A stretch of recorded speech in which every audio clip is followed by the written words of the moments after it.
will be studying chapter 11, class 8, force and pressure. So in this chapter, we will be studying about force, its types, and then we will be going into the concept of pressure. So just look at the images which are shown on the screen here. This will help us to figure out what is actually force. So what do we see here? We see that here a man is pushing a car, a person is pulling a trolley, a hockey player is trying to flick a ball with the help of the hockey stick.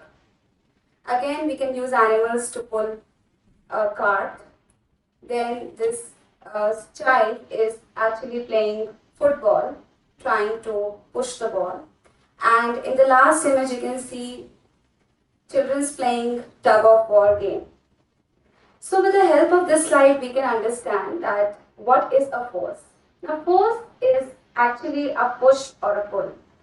If you look at all the images here, all of them can be classified as a push or a pull. So here is the definition of force. Force is a push or a pull. For example, if an object has to be moved, it has to be pushed or pulled. Now forces are due to an interaction. For example, here, if a man stands just behind a car, the car does not move. But if he pushes the car, he applies the force and the car begins to move in the direction of the applied force. So for the force to act, there has to be an interaction between the two objects. So here there is an interaction between the man and the car which results in the force. Now moving on to how do we explore the forces. Now let's see at the diagram here.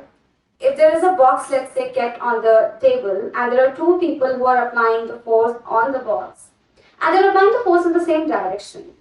So what is the total force or what is the net force which is acting on the box? Now since both the people here are applying the force in the same direction, we say that the total force that is acting on the box is F1 plus F2. Moving on to the second case here. Here the two forces are applied in the opposite direction. So what is the net force which is acting? The net force acting is F2 minus F1. Now let's say here the magnitude of force F2 is greater than the magnitude of force F1. So then the net force is F2 minus F1. Had it been F1 greater than F2, then the net force would be F1 minus F2. And if these two forces are of the same magnitude, then the net force which is acting on the body is 0 because the forces are equal and opposite. Now what are the effects of the force? Now following are the effects of the force which are listed on the slide here. Let's move on to the first effect. Now force can make an object to move from rest. Now this has been depicted in the picture also. Here if a person does not apply the force on the car, then it is not going to move. Now since the force is applied by the man, the car is moving. So thus force can make an object to move from rest. Now what is the second effect? Force can stop a moving object. Look at the second image here. This person is trying to stop the ball. So this is another effect of force. The third effect is that force can change the speed of an object if it is already moving. So here a cyclist is actually trying to control the speed of the cycle by applying a force. Fourth point, force can change the direction of a motion of an object. So here a batsman is trying to change the direction of the ball by applying a force with the help of the bat. And lastly, force can change the shape of an object. So here we have taken a dough and we are trying to make a chapati of the dough, right? So here what are we trying to do? We are trying to change the shape here by applying the force. So these are some of the effects of the force. Now very important to note here is that a change in either the speed of an object or its direction or both. So either the speed or the direction or speed or direction both can be described as a change in the state of motion. Thus a force can bring about a change in the state of motion of the object. So how do we define state of motion?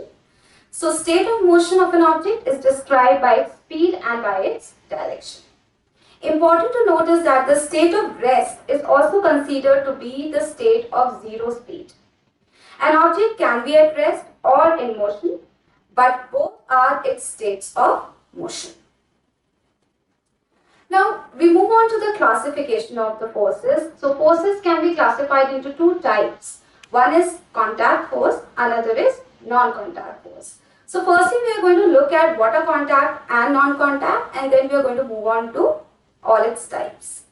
So, the first kind of force is the contact force. Now, if the two objects are in contact, or if the objects are in contact and there is a resultant force that is acting, then it is a contact force. Moving on to the definition, contact force are the forces which are exerted by one object on another when they are in contact with each other. Right? So, we will be studying two types here. First is the muscular force and second is the force of friction. Another category of the force is the non-contact force. So, the force which results when the two bodies or when the bodies are not necessarily in physical contact with one another, that is the non-contact force. And we will be studying about three types of non-contact force: magnetic force, electrostatic force and gravitation force. So firstly we are going to look at the contact forces and then we are going to move on to non-contact forces. Now the first kind of contact force is the muscular force. So here, as you can understand from the images as well, what is a muscular force? It is the force that is exerted by the muscles of our body. In fact, in our day-to-day lives, we apply the muscular force so many times. We use muscular force for various activities. So here in the images also you can see that animals like bullocks, like horses, camels, donkeys, elephants, they are also using muscular force to perform various tasks. The second kind of contact force that we are going to study is the force of friction. Now friction is a force which always acts in the direction opposite to the direction of motion. So friction actually slows things down or prevent it from motion. So as per the definition, the force of friction is the force which opposes the motion of an object over a surface.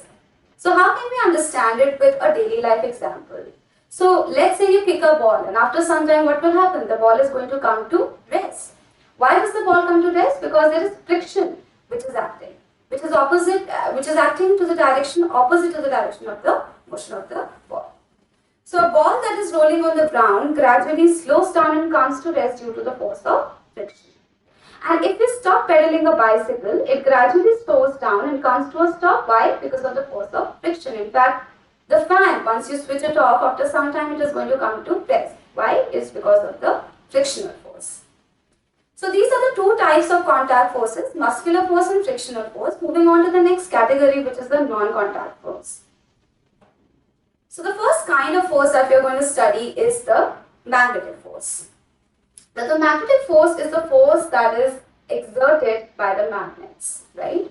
So magnets actually have certain properties also. For example, each magnet consists of a north pole and a south pole, and the like poles repel each other and unlike poles attract each other. So the force of attraction and repulsion which is there between the two magnets, or the force that is exerted by a magnet on another magnet or on a piece of iron or steel or any other metallic object, is the magnetic force. Moving on to the third type here, second type, which is the electrostatic force. Now what is an electrostatic force? Electrostatic force is the force which is exerted by a charged body on another charged or uncharged body. Now there's a very simple daily life example that we can examine here. For example, you take a plastic scale and you rub it with your hair, right? And then you bring it close to some bits or pieces of paper. You're going to see that those paper are going to attract to the scale. Now what are we doing here? Firstly, we are charging the scale by rubbing, right? And then this is exerting an electrostatic force. So electrostatic force, there is another example which has been listed here. A plastic straw that is charged by rubbing with paper attracts a suspended plastic straw. A plastic straw that is rubbing with paper also repels a suspended plastic charge by rubbing with paper. Okay. So here also we can apply the concept of charges, that like charges will repel and unlike charges will attract. Next very important kind of force is the gravitational force. Now, what is the gravitational force? It is the force that is exerted by the earth on all the objects. Now, gravitational force is an attractive force actually, and it pulls all the objects towards the earth.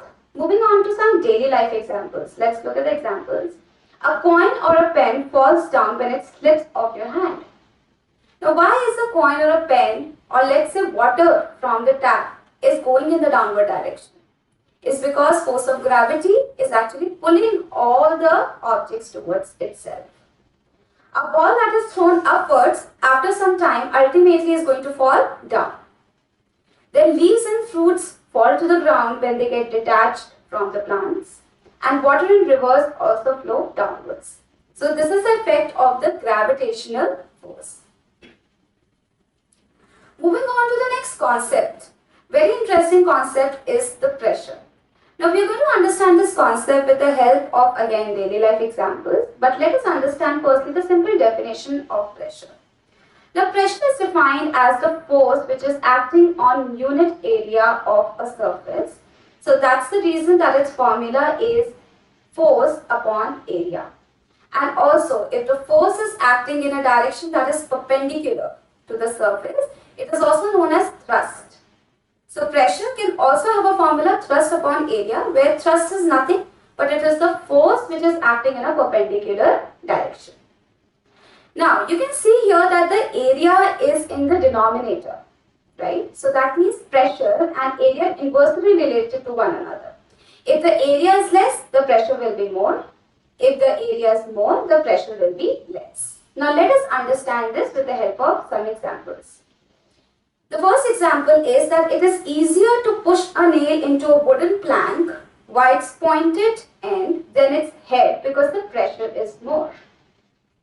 It's easier to cut vegetables with a sharp knife than a blunt knife because the pressure is more. Now how come the pressure is more in this case? Now we all know that knife consists of a sharp side and it consists of a blunt side. So on both the sides, if you are applying the same amount of force, right, the pressure will be more on the side which is sharp. Why? Because its area is less. So it can effectively cut the objects. Then shoulder bags have broad and not thin straps to reduce pressure. So in this case again, what is increased? The area is increased. So the pressure is reduced. That's the reason that the bags are made with broad straps and not with thin straps, basically to reduce the pressure. So what do we understand from all these examples? We understand that the smaller the area, the larger will be the pressure on a surface for the same force. The area of the pointed end of the nail is much smaller than that of its head. So for the same force, therefore, it produces a pressure that is sufficient to push the pointed end of the nail into the wooden plank. Now also you must have seen that potters carry actually a round piece of cloth when they have to carry heavy loads. Here also there is a concept of pressure. Why do they do so? Now by this, what are they doing? They are trying to increase the area of contact. When the area of contact is increased, the pressure is reduced. Now pressure is exerted by solids, by liquids and by gases. So we have seen how pressure is exerted by solids. Moving on to how the pressure is exerted by fluids. And when I am talking about fluids, I am talking about both liquids and gases. So we are going to examine them one by one. Looking at the first point is pressure exerted by liquids. So liquids like water or any other liquid can also exert pressure. So here are certain images which will help you to understand this. For example, let's say we have taken here two tubes, right? And we have filled it with water, and one end of the tube we have connected to a rubber sheet. What are we going to see from the first image? We see that the pressure that is exerted by the liquid here, which is water, let's say, depends on the height of the water column. So more the height of the water column, more will be the pressure. That's why we can see that the rubber sheet is bulging out more. Second case, another property of the pressure exerted by liquids, that liquids can also exert the pressure on the sides of the container, as can be seen from the second diagram here. So here we have just taken a container and then we have fixed a rubber sheet to one side. we can see that as we fill water, the rubber sheet is going to bulge out because the pressure is exerted by the liquids also on the sides. And lastly, the liquids exert pressure and equal pressure at same height. So if we take a container and let's say we make 3 holes on the same height, we see that the same amount of water covering the same horizontal distance is going to come out of the container. So that means that equal pressure is exerted by the liquid at equal depth. Now pressure can also be exerted by gases, which is also considered as a fluid, and all these examples shows that gases also exert pressure on the walls of a container. Another is atmospheric pressure, which is actually showing that pressure is exerted by gases. So we all know that air is all around us, right? So this envelope of air is known as what? It is known as atmosphere. Now if the pressure is exerted by the atmosphere, then it is termed as atmospheric pressure. Now we are going to understand that what is the effect of atmospheric pressure with the help of a very simple rubber sucker activity. So here we have taken a very good quality rubber sucker, and you all can see the image. It looks like a small rubber cup. Now you have to press it hard on a smooth plain surface, and then you have to observe that does it stick to the surface, and you're going to try to pull it off the surface. You will find it difficult to pull it off from the surface. Now why does it happen? Let's look at the second image here. So when you press the sucker, most of the air between its cup and the surface escapes out. So we are trying to create a vacuum between the rubber sucker and the surface. Now since there is vacuum between the rubber sucker and the surface, what is happening? The atmospheric pressure is reduced. Now the sucker sticks to the surface because the pressure of atmosphere acts on it. Now there is atmospheric pressure inside and there is atmospheric pressure outside. But the atmospheric pressure that is acting on the rubber sucker outside is much more than inside, right? Due to which you find it difficult to pull it off from the surface. So to pull the sucker off the surface, the applied force should be large enough to overcome the atmospheric pressure. This activity might give you an idea about the magnitude or how strong the atmospheric pressure is. In fact, it would not be possible for any human being to pull the sucker off the surface if there is no air at all between the sucker and the surface. Now, interestingly, let's look at the diagram here. So what happens here? There were 2 hemispheres of which the air was pulled out. That is, there is complete vacuum between these 2 hemispheres. Now even if you employ so many horses to pull off these hemispheres apart, it is a very difficult job. Why? Because the atmospheric pressure which is acting outside is much more than inside, right? So here there was a German scientist in the 17th century who actually invented a pump to extract air to pull them apart. So great is the force of air pressure that the hemisphere out of the vessel, with the help of this pump, he demonstrated dramatically the force of the air pressure. He joined 2 metallic hemispheres of around 51 centimeter diameter each and pumped air out of them. That is, he created the vacuum. Even when he applied so many horses, hemispheres could not be pulled apart. So here you can see the effect of atmospheric pressure. So let's look at what we have learned today. The first one that we learned is what is force. We termed this as a push or a pull. Second point, that for forces to act, there has to be a kind of an interaction between the 2 objects. Now force has a magnitude as well as direction. Now it is also termed as a vector quantities. Those quantities which have both magnitude and direction are vector. And force is a vector quantity because it has both a numerical value, which is a magnitude, and a direction. And also force will act, major force, if you are talking about a net force, or a body will act in the direction of the greater force. A change in the speed of an object or the direction of its motion or both is termed as the state of motion.